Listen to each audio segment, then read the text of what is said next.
காங்கிரஸ் கூட்டணியில் மீண்டும் சேருவதற்கு திமுகவுக்கு காங்கிரஸ் தரப்பில் அழைப்பு விடுக்கப்பட்டிருக்கு அப்படின்னு சில நாட்களாகவே செய்தி வெளியாயிட்டு இருந்தது. நேற்றைக்கு குலாம் நபி ஆசாத் திமுக தலைவர் கருணாநிதியை அவரோட இல்லத்துல நைட்டு சந்திச்சு பேசியிருக்காங்க. அதைத் தொடர்ந்து ஆல் இந்தியா காங்கிரஸ் கமிட்டியிலிருந்து வந்திருக்கக்கூடிய அறிக்கையில் ஸ்கிரீனிங் கமிட்டி, அதாவது தேர்வுக்குழுவின் தலைவராக தமிழக பொறுப்பாளராக குலாம் நபி ஆசாத் நியமிக்கப்பட்டிருக்கார். மேலும் 4 பேர் அந்த குழுவில் இருக்காங்க. இந்த திடீர் நிகழ்வு பற்றி பேசலாம். இப்போ இன்றைக்கு இருக்கக்கூடிய சூழலில் பாரதிய ஜனதா கட்சி ஒருபுறம் அணி சேர்க்கையில் தீவிரமாக இருக்கிறது. கிட்டத்தட்ட 2-3 கட்சிகள் உறுதிப்படுத்தப்பட்டிருக்கு. அதிமுக இடதுசாரிகளோடு ஒரு பலமான செட்டில்மெண்ட்டில் அவங்க ஒரு தங்களுடைய பணிகளை தொடங்கிட்டாங்க. அப்போ இன்றைக்கு வேறு வாய்ப்பே இல்லாமல் தான் இந்த ரீபேட்ச் அப்படிங்கிறது நடக்கா காங்கிரஸ் திமுக மத்தியில். யதார்த்தத்தில் இருக்கக்கூடிய வாய்ப்பு இதுன்னு எடுத்துக்கலாமா? இல்லை, நிச்சயமாக இப்போ திமுகவுடைய நிலைமை ரொம்ப கையேறு நிலையில் தான் இருக்காங்க. ஏன்னா அவங்க ரொம்ப விஜயகாந்தை பற்றி பெருமளவுக்கு ஒரு நம்பிக்கையோடு இருந்தாங்க. இப்போ என்னாச்சுன்னு சொன்னால் அழகிரி போன்றவருடைய எதிர்ப்புங்கிறது உள்ள கட்சிக்குள்ளே ஒரு வலுத்துக்கிட்டு வருது அந்த குரலில். அப்படிப்பட்ட சூழலில் இன்றைக்கி தேமுதிகவோட திமுகவுக்கு ஒரு உறவே இல்லைன்னு சொன்னால் கிட்டத்தட்ட அவர்களோட கூட்டணியே இல்லைங்கிற பொருள் தான் வருது. அப்போ என்னென்னா, தமிழக அரசியலை பொறுத்தளவில் இந்த நாடாளுமன்ற தேர்தலில் அம்போன்னு நிற்கிறது காங்கிரஸும் திமுகவும் தான் ஒரு நிலைமை வருது. ஸோ அப்போ இயல்பாகவே அவங்களுக்குள்ளே மீண்டும் ஒரு பேட்சப் பண்ணுவதற்கான ஒரு வாய்ப்புகள் இருக்குங்கிறது தான் உண்மை. ரெண்டாவது, இந்த தேர்தல் அரசியலில் யார் எங்கே போவாங்க, எங்கே மாறுவாங்கங்கிறதெல்லாம் நம்ம ஒன்றும் புதுசாக ஒன்றும் சொல்ல முடியாது. எல்லாம் பேசிகிட்டே இருப்பாங்க. கடைசி நேரத்தில் இப்படி மாறுவது அப்படிங்கிறது ரொம்ப இயல்பாகவே அது நடக்கும் அப்படின்னு தான் நான் நினைக்கிறேன். இப்போ என்னென்னா, இப்போ பாஜக பொறுத்தவரை ஏற்கனவே மதிமுக அதில் உள்ள கிட்டத்தட்ட வரக்கூடிய ஒரு சூழல் இருக்குங்கிறத நம்ம பார்க்குறோம். இதில் பாட்டாளி மக்கள் கட்சியும் வரலாம். அப்படி வரும்பொழுது நீங்கள் திமுகங்கிறது தான் ரொம்ப ஒரு வீக்கான ஒரு நிலைமைக்கு போகக்கூடிய ஒரு சூழல் வரும்பொழுது இயல்பாகவே அவங்க மீண்டும் காங்கிரஸோட பேச்சை பண்ணிக்குவாங்க. அதற்கான ஆர்குமெண்ட்டெல்லாம் நிறைய சொல்லியிருக்காங்க. ஏன்னா முதல்ல பாஜகவோட கூட்டணியில் சேரும்போதே அன்றைக்கி முரசொலி மாறன் தான் அதை பண்ணார். அப்போ அவர் என்ன சொன்னார்னா, அரசியலில் யாருமே தீண்டத்தகாதவர்கள் இல்லை அப்படின்னு ஒரு பெரிய கோட்பாடு சொல்லி தான் அவங்க உள்ளே போனாங்க. அதனால் இதெல்லாம் ரொம்ப இயல்பு தான் அவங்களுக்கு. அதுக்கு அவங்க பழைய வரலாறு நமக்கு நல்லாவே சொல்லுது. அதனால் அது நிச்சயமாக அது அதற்கான ஒரு ஒரு முயற்சியாக தான் இருக்கலாங்கிறது. ஒருவேளை இந்த பேட்சப் ஒர்க் அவுட் ஆனால், அதாவது காங்கிரஸ், தேமுதிக, திமுக என்ற அந்த ஒரு கூட்டணி வரும் பட்சத்தில் ஏற்கனவே விடுதலை சிறுத்தைகளும் புதிய தமிழகம் கட்சியும் அந்த அணியில் இருக்கிறார்கள். இப்படி ஒரு பலமான அணியாக இது மாறும்போது பாரதிய ஜனதா கட்சியினுடைய அணி சேர்க்கையிலோ இல்லை தேர்தல் கூட்டணி போன்ற விஷயங்களோ என்ன மாதிரியான தாக்கத்தை இந்த அணி ஏற்படுத்துன்னு நினைக்கிறீங்க? இல்லை, இதில் தேமுதிக எங்கே இடையில வருதுன்னு எனக்கு தெரியல. ஆகவே இப்போ தேமுதிகவில் அவங்க பொதுக்குழுவிலையும் மிக கடுமையான அளவில் திராவிட முன்னேற்ற கழகத்தை விமர்சித்து இருக்கிறார்கள்.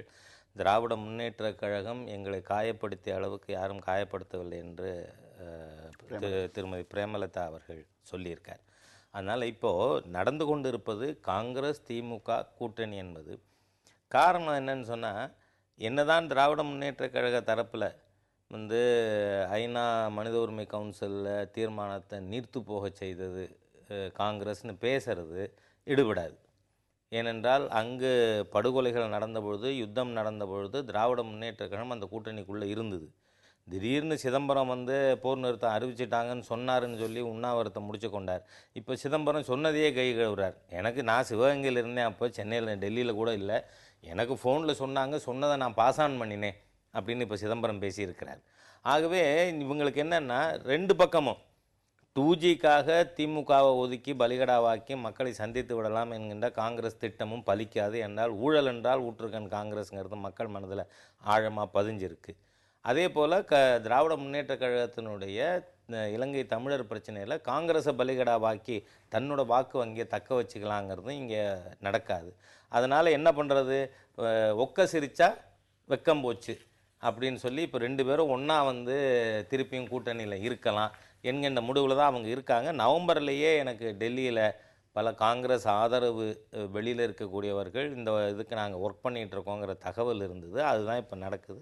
ஜனவரி மாதம் புது வருடத்துக்கும் திருமதி சோனியா காந்தி கலைஞருக்கு வாழ்த்து சொல்கிறதும், இவர் அதை சரியான முறையில் அதுக்கு நன்றி சொல்கிறதும் கூட அவர்களுக்கிடையே கள்ளக்காதல் தொடர்ந்து இருப்பது கொஞ்சம் கொஞ்சமாக வெளியில் வர ஆரம்பிச்சு. தேமுதிக காங்கிரஸ் கூட்டணி, திமுக காங்கிரஸ் கூட்டணிக்குள்ள போதர் எங்கே வந்தது அப்படின்ற கேள்வி நீங்கள் முன்வைக்கிறீங்க. ஆனால் தொடர்ந்து பாரதிய ஜனதா கட்சி பக்கம் தேமுதிகவை கொண்டு வருவதற்கு முயற்சித்த தமிழறி மணியன் நேற்றுக்கு இந்த சந்திப்போட்டி ஒரு விஷயம் சொல்றார். அதில் அவர் மீண்டும் வலியுறுத்துறது திமுகவுடன் தேமுதிக போயிடக்கூடாது அப்படிங்கிறது மீண்டும் மீண்டும் அவர் வலியுறுத்துறார். அப்போ ஒரு பாசிட்டிவ் சைடு அந்த பக்கம் இல்லைன்னா இவரை போன்றவர்கள் இதை வலியுறுத்த வேண்டிய அவசியம் என்ன? இல்லை, நான் சொல்ல வர்றது என்னன்னு சொன்னால், தமிழறிவு மணியன் அவர்களுக்கு என்ன தகவல் கிடைச்சது, ஏன் அவர் பேசினாருங்கிறது எனக்கு தெரியாது. ஆனால் இதுவரை தேமுதிக திமுக பக்கம் போகிறதுக்கான அல்லது காங்கிரஸ் பக்கம் போகிறதுக்கான முகாந்திரம் எதுவும் இல்லை. ஆகவே அந்த சமயத்தில் நான் அதுவும் ஒரு முறை சந்திப்பு நடந்திருக்கு. முடிவுகள் எதுவும் எடுக்கப்படவில்லை என்பதை நான் ஒப்புக்கொள்கிறேன். அதனால் இப்போ அதை தேமுதிகவை அதோடு கிளப் பண்ணுறது நியாயம் இல்லைங்கிறது என்னோட கருத்து. இந்த தருணத்தில் தேமுதிகவை காங்கிரஸ் கூட்டணியோடு இணைத்து பேச வேண்டிய அவசியம் இல்லைன்னு ஹெச் ராஜா சொல்றார். ஆனால் அடுத்த ஆப்ஷனா பாரதிய ஜனதா கட்சி பக்கம் தேமுதிக போகும்போது அதற்கு முதல் எதிர்ப்பு பாமக தரப்பிலிருந்து வருது. பாமக தரப்பிலும் கடந்த பொதுக்குழு கூட்டத்தில் பெரிய அளவுக்கு பாரதிய ஜனதா கட்சி போவோம்ங்கிறதுக்கான எந்த சமிக்கைகளையும் அவர்கள் காட்டவில்லை. அப்போ இந்த தேமுதிகவோட நிலை இந்த தருணத்தில் எப்படி இருக்கு, அரசியல் போக்கு எப்படி இருக்குன்னு நினைக்கிறீங்க?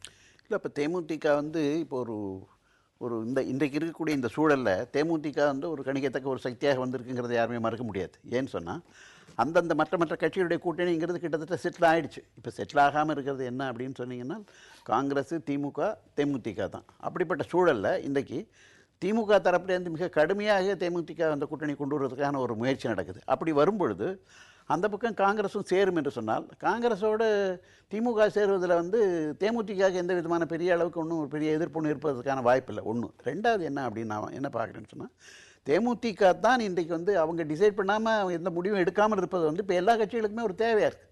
பாஜகவும் அது ஒரு பக்கத்தில் முயற்சி பண்ணுது. இப்போ நேற்று கூட இவங்க ஒரு ஸ்டேட்மெண்ட் கொடுத்துருக்காங்க. அவங்க பாஜக செயலாளர் ஸ்டேட்மெண்ட் கொடுத்துருக்காங்க. அந்த மாதிரி இங்கே தான் வரணும் அவங்க அப்படின்னு சொல்லிட்டு, திமுகவோடு நீங்கள் சேரக்கூடாதுன்னு. தமிழர் மணிவனும் அதுதான் சொல்கிறாரு. கட்சிக்குள்ளேயும் அவருடைய விஜயகாந்த் அவங்களுடைய மனைவியை அவங்களே ரொம்ப கடுமையாக திமுக பற்றி பொதுக்குழுவில் பேசியிருக்காங்கன்னு இந்த செய்தியெல்லாம் வருது. அப்படிப்பட்ட சூழலில் இன்றைக்கு பாஜகவோட சேர முடியாது, ஏடிஎம்கேயோட நிச்சயமாக சேர முடியாது. அப்படிப்பட்ட சூழலில் அவங்களுக்கு இருக்கக்கூடிய ஒரே வாய்ப்பு என்பது இந்த திமுக காங்கிரஸ் கூட்டணி அல்லது ஏதாவது ஒரு கூட்டணியில் போகுது என்பது தான் இன்றைக்கு விஜயகாந்துக்கு இருக்கக்கூடிய ஒரே ஆப்ஷன். முன்வைக்கூடிய ஆப்ஷன் நீங்கள் எந்த கட்டத்தில் மறுக்கிறீங்க? அதாவது ஊகங்கள் அடிப்படையில் கூட்டணிகள் வராது. தேமுதிக அதனுடைய ஸ்டேட்டட் ஒப்பீனியன் திமுகவுக்கு எதிராக இருக்குது. ரெண்டாவது, இன்றைக்கு நாடு முழுவதும் காங்கிரஸ் மூழ்குகின்ற கப்பல். எல்லா இடத்துலையும் நீங்கள் பார்த்தா பிரைம் மினிஸ்டருக்கு 3%, ராஜீவ்காந்திக்கு 8%ன்னு மக்களோட ஆதரவு இருக்குது. திரு நரேந்திர மோடி அவர்களுக்கு எங்கேயுமே 54ங்கிறது மினிமமாக இருக்குது. அதிலிருந்து 60-65 வரை பிரதமருக்கு தகுதியானவர்ன்று. ஆகவே இன்றைக்கு தமிழ்நாட்டில் ஒரு விஷயத்தை என்னால் சொல்ல முடியும். மோடி அவர்கள் தலைமைக்கு வருகின்றவர்கள் வெற்றி பெறுவார்கள். பாரதிய ஜனதா கட்சியை பொறுத்தவரை மிக தெளிவாக இருக்கும். தமிழகத்தில் மிகப்பெரிய தாக்கத்தை இந்த தேர்தலில் நம்மால் பார்க்க முடியும்.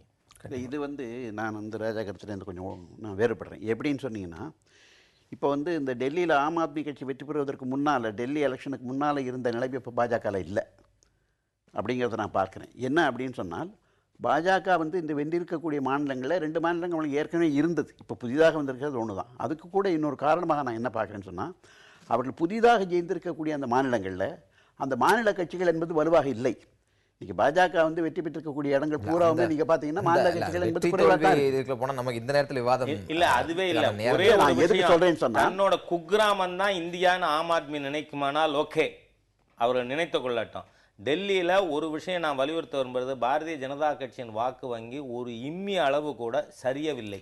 வாக்கு வங்கி அதனால ஆம் ஆத்மிங்கிறது காங்கிரஸ் வாக்குகளை பெறுவதற்கான வாய்ப்புகள் இருக்கே ஒழிய பிஜேபியினுடைய சப்போர்ட் பேஸில் டென்ட் பண்ணுற வேலை இல்லைங்கனால நமக்கு கவலைப்பட அவசியம் இல்லை. அந்த கட்டத்தில் மீண்டும் தமிழகம் வந்தால் நரேந்திர மோடியோட இந்த 8ஆம் தேதி வருகைக்கு முன்பு பாரதிய ஜனதா கட்சி ஒரு கூட்டணி குறித்த ஒரு முக்கிய முடிவு எடுக்க இருக்கதாகவும் செய்திகள் இருக்குது. நம்ம வேற பல செய்திகள் பற்றி இடைவேளைக்கு பிறகு பேசலாம்.